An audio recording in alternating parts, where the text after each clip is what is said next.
भतीजी दिख रही थी। ब्लैक वाला मैंने चेक किया, मेरे हस्बैंड पीछे पड़ गए, नहीं तुम ले लो, अच्छा लग रहा है तुम्हारे पैर पे, मुझे लेना ही पड़ गया। आखिरकार मैंने ले लिया। ठीक है, कभी कभी बाहर निकलना होता है ऐसे डेली यूज में, पहनने लायक अच्छा है। वैसे बहुत अच्छा नहीं लग रहा था लेकिन ठीक ठाक है, तो मैंने ये भी ले लिया। फिर उसके बाद खिलौने वाली दुकान पर फिर से मिल गई। फिर सोचा कि जब इतने अच्छी प्राइस में मुझे खिलौने मिल रहे हैं तो क्यों ना मैं यहाँ से ले ही लूँ अपनी भतीजी के लिए। ये देखिए 50 रुपये में हर माल का, तो मैंने यहाँ से 5-6 खिलौने उठा लिए और लेके मैं घर आई। मेरा भतीजा देखते ही इतना एक्साइटेड, इतना खुश कि मैं क्या ही बताऊँ आप लोगों को। इसके बाद ये किचन की कुछ चीज़ें लगी हुई थी, या मुझे कुछ समझ में नहीं आया। फिर उसके बाद यहाँ पर रिंग दिख रही थी, रिंग की शॉप थी, ये भी 20 से 100 की नियर अबाउट के प्राइस में थी। फिर उसके बाद कुछ ऐसे बैंड वगैरह थे, मेरी भतीजी चेक कर रही थी। उसके बाद मैंने इसमें इंटरेस्ट नहीं लिया, मुझे नहीं समझ में आ रहा था कि मैं लूँ या ना ही लूँ। फिर डेली यूज़ के लिए मैंने ऐसे पिक्चर ले लिया, फिर बैंड ले लिया, कुछ ऐसे ही। ये 5-5 रुपये में मुझे मिल गए थे। फिर उसके बाद भैया की दुकान पे ये देखिए अचार मुरब्बे और बहुत सारे, ये आप देख सकते हैं किस किस टाइप के अचार मुरब्बे हैं। मैंने इसमें से 2 टेस्ट किया था।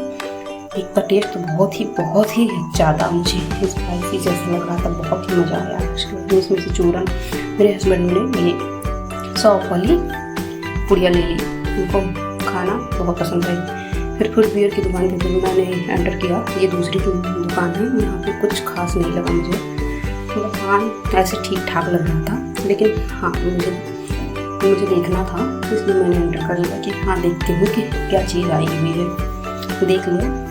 और ये वाली जो चप्पल पिंक, ब्लैक और ब्लू वाली दिख रही थी, मुझे अच्छी लगी। और ये देखिए यहाँ पर क्लचर में 10 रुपये में हर माल का, ये भी मैंने देख लिया, लेकिन इसमें क्वालिटी इतनी थर्ड क्वालिटी की थी, मुझे समझ में नहीं आया। चप्पल देखने में ठीक ठाक लग रहे थे, लेकिन टिकाऊ वाले नहीं लग रहे थे। ये देखिए ये सारी चीज़ें, इसकी क्वालिटी नहीं अच्छी थी, क्योंकि ये 10 ही रुपये में आपको मिल रहे थे। जो नहीं अफोर्ड कर पाता है उसके लिए तो ठीक है। फिर इसके बाद किचन के लिए कुछ हेल्प करने के लिए चीज़ें थी, जैसे बैगन भूनने के लिए या फिर कट करने के लिए चॉपर मशीन थी, और बहुत सारी चीज़ इलेक्ट्रिक भी थे और नॉन इलेक्ट्रिक भी चीज़ें थी। ये देखिए हेयर ड्रायर और बहुत सारी चीज़ें थी। फिर उसके बाद मैंने बैंगल वाली दुकान पे एंटर किया। यहाँ मुझे कुछ समझ में नहीं आया, क्योंकि मैं ऑलरेडी पहले ही ले चुकी थी, इसलिए यहाँ से कुछ नहीं लिया। फिर ये मैक्सी वगैरह है, नाइट ड्रेस थे, ये टी-शर्ट है जीन्स में, ये सारी। फिर उसके बाद दुकानें सारी बंद हो रही थी, तो वहाँ से मैं घर चली आई। ये देखिए बहुत अच्छी इतनी खूबसूरत, इतनी अच्छे ब्रांड के वॉच और ग्लासेस थे, बहुत ही अच्छा लगा। लेकिन मेरे हस्बैंड को इतनी जल्दी थी कि मुझे यहाँ टाइम नहीं स्पेंड करने का नहीं मौका मिल पाया।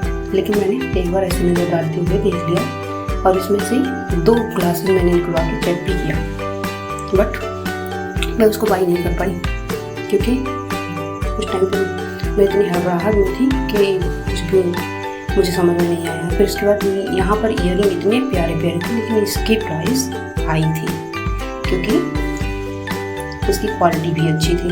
80 रुपये से 200 रुपये तक के ईयरिंग यहाँ पर थे, और लुक इतने अच्छे आप खुद देख सकते हैं। ये देखिए एडी के भी ईयरिंग थे, और उसके बाद झुमके हैं, कितने प्यारे झुमके।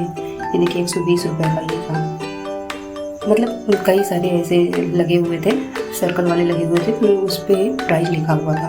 फिर उसके बाद मैंने झूले पे एंटर किया, बहुत ही मज़ा आया। यहाँ के झूले का प्राइस 60 रुपये था। बैठ गई, बहुत ही एंजॉय किया, इतना अच्छा लगा।